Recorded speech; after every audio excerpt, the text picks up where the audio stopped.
नमस्कार and welcome ओम श्री पाठशाला के इस यूट्यूब प्लेटफॉर्म पे आप सभी का स्वागत है। चुनौतियों से कभी नहीं घबराना चाहिए क्योंकि यही ज़िंदगी को रोमांचक बनाती हैं। इसी से आपकी ज़िंदगी का महत्व तय होता है। इसलिए आज से हम और आप सभी चुनौतियों को सहज भाव से स्वीकार करेंगे।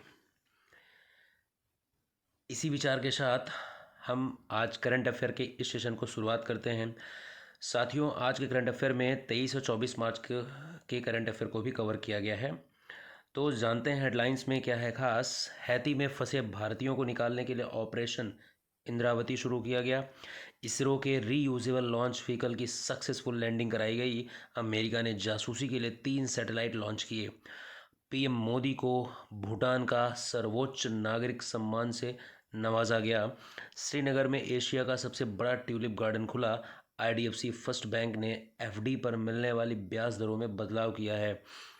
नवीन जिंदल ने आईएसए इंडियन स्टील अथॉरिटी के अध्यक्ष पद का पदभार ग्रहण किया है। सेबी ने म्यूचुअल फंड्स को नया निवेश लेने पर रोक लगा दी है। महेंद्र सिंह धोनी ने आईपीएल में टीम चेन्नई सुपर किंग्स की कप्तानी छोड़ दी है। विराट कोहली पहले भारतीय खिलाड़ी बने हैं जिन्होंने 12,000 टी20 रन पूरे किए। तो आइए जानते हैं खबरों को विस्तार से, जो कि सरकारी नौकरी की तैयारी कर रहे विभिन्न परीक्षार्थियों के लिए बेहद महत्वपूर्ण है।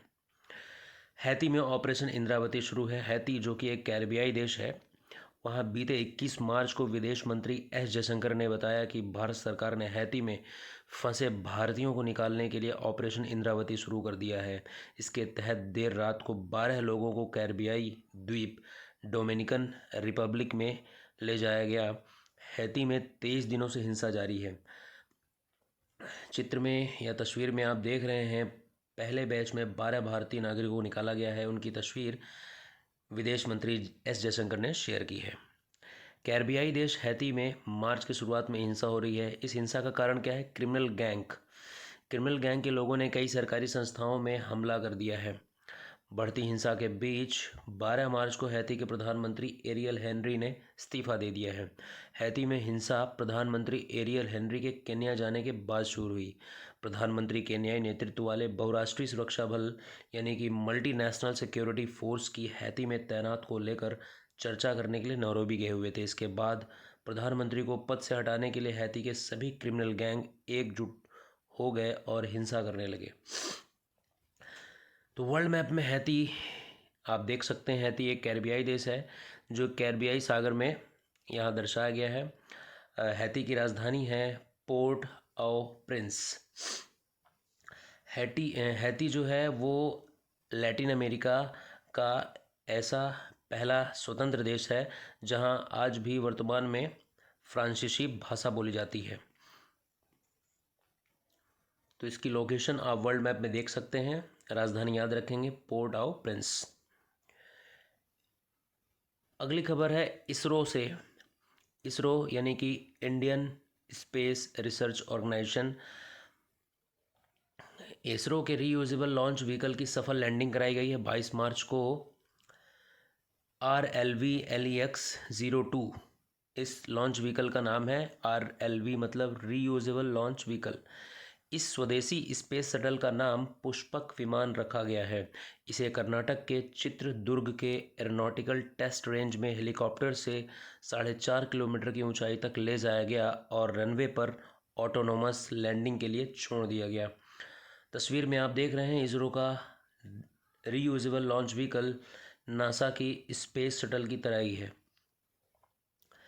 पीएम मोदी को भूटान का सर्वोच्च नागरिक सम्मान दिया गया है, order of Druk Gyalpo. Order of Druk Gyalpo को लाइफ टाइम अचीवमेंट के लिए भी दिया जाता है। अब तक कुल 4 हस्तियों को इस सम्मान से नवाजा गया है, जिसमें चौथे प्राइम मिनिस्टर मोदी जी हैं। मोदी को यह पुरस्कार देने की घोषणा पहली बार 17 दिसंबर 2021 में भूटान के 114वें राष्ट्रीय दिवस के दौरान की गई थी। प्रधानमंत्री मोदी इस सम्मान को पाने वाले पहले विदेशी राष्ट्राध्यक्ष बन गए हैं। श्रीनगर में एशिया का सबसे बड़ा ट्यूलिप गार्डन खोला गया है।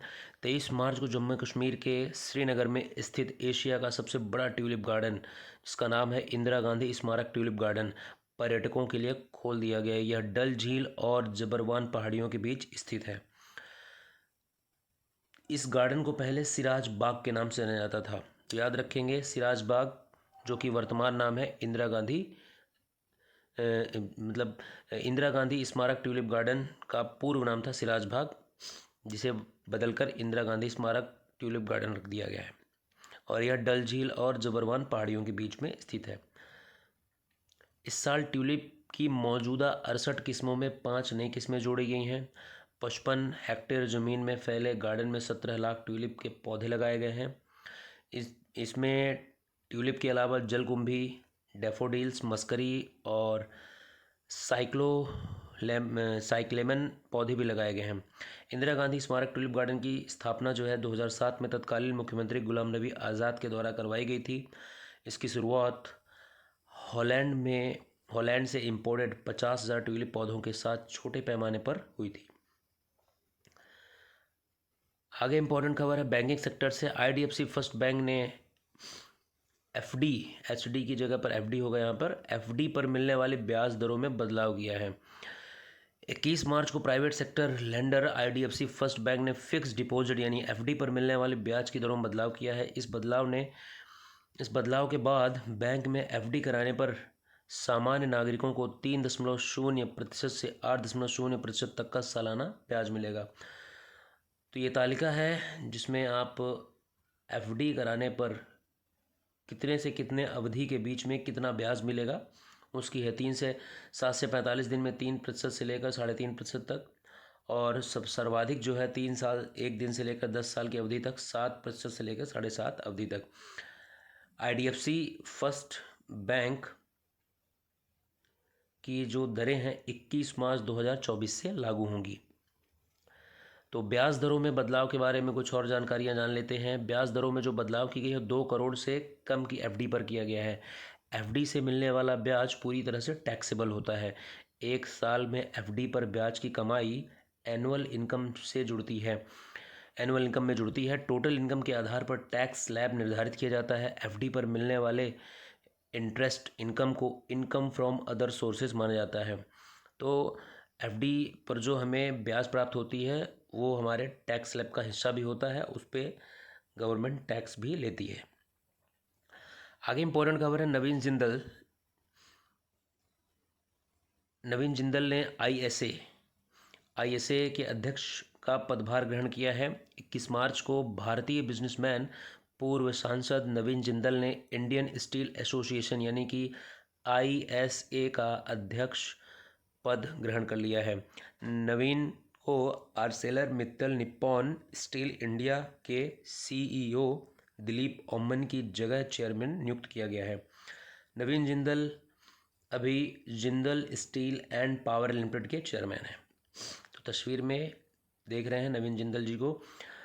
नवीन Jindal OP Jindal global university के चांसलर भी हैं। वे कुरुक्षेत्र लोकसभा से 2 बार के कांग्रेस सांसद भी रह चुकी हैं।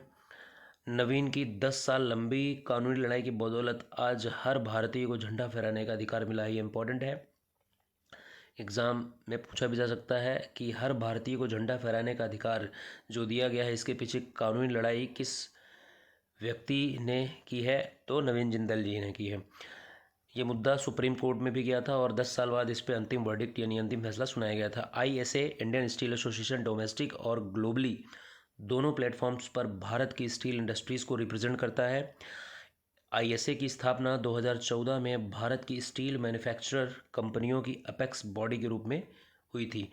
तो भारत में स्टील की जो सर्वश्रेष्ठ बॉडी है वो ISA है। अगली खबर है सेबी से।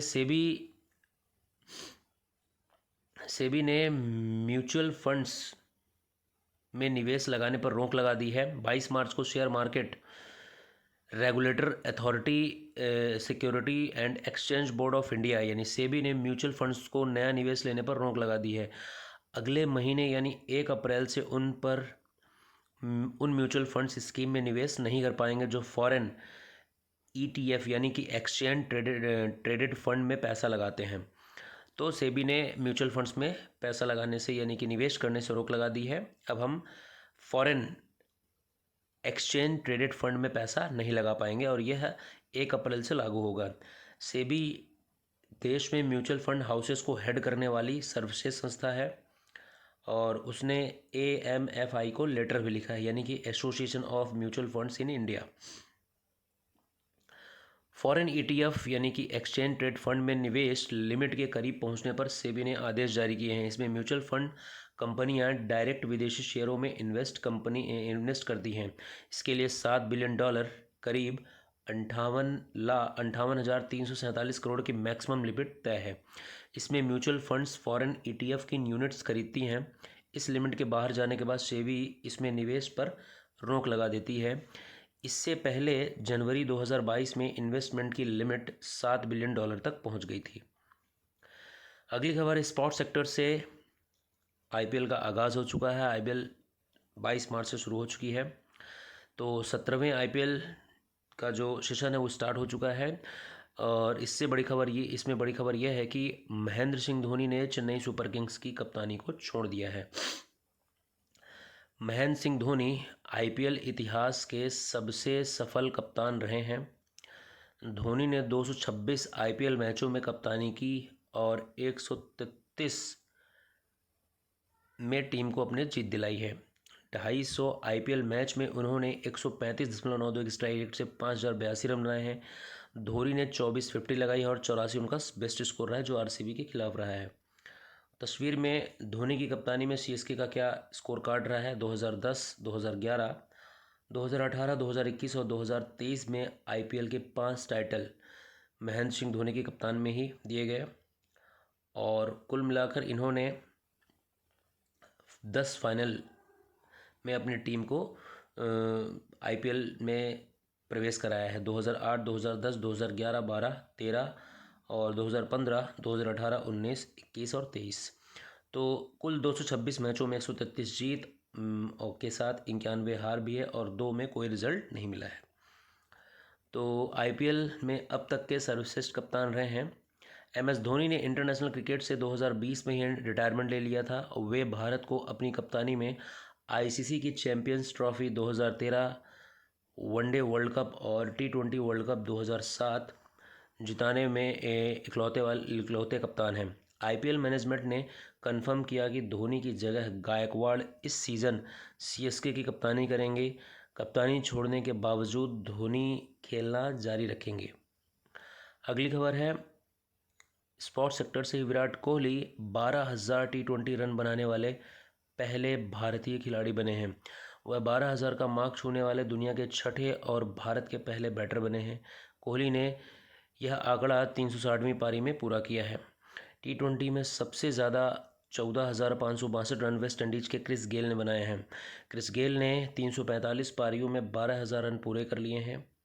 सबसे कम इनिंग में 12,000 रन बनाने वाले खिलाड़ी जिसमें क्रिस गेल सर्वश्रेष्ठ हैं वेस्ट इंडीज़ के। दूसरे नंबर पर हैं विराट कोहली, फिर हैं David Warner, Alex Hales, Shoaib Malik और कैरन पोलार्ड। आज के इस करंट अफेयर सेशन में बस इतना ही। यदि मेरा यह प्रयास आपके करंट अफेयर की तैयारी में कारगर साबित हो रहा है तो कृपया इस YouTube चैनल को लाइक करें, सब्सक्राइब करें और ज़्यादा से ज़्यादा शेयर कर मुझे सपोर्ट करें। धन्यवाद।